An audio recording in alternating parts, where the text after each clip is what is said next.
ওনার কবরের পাশ থেকে অলওয়েজ যাই এবং অলওয়েজই আমি দোয়া করি।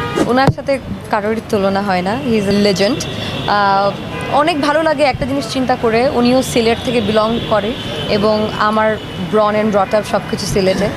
সো এর মানে ওনার পর যদি কেউ কখনো বলে যে সিলেট থেকে কেউ কখনো এই মিডিয়াতে বিলং করতো, তখন সেখানে আমি যখন আমার নামটা শুনতে পাই আমার কাছে খুব ভালো লাগে।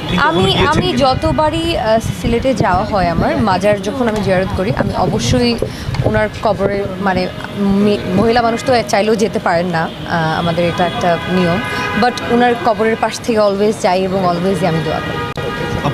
স্মৃতির কথা আপনি বলছিলেন, ওনার ছোটোবেলায় আমি অবশ্যই ওনার অনেক মুভি দেখেছি, হয়তো অনেকগুলো এখন মনেও নেই এরকমও, বিকজ উনি আই থিঙ্ক এমন কেউ বাংলাদেশে নেই যে ওনার মুভি দেখেননি, ওনার সংসগুলো শোনেননি এবং ওনার সম্পর্কে জানেন না। সো আমার ছোটোবেলায় এরকম অনেক সিনেমা ওনার আমার দেখা হয়েছে।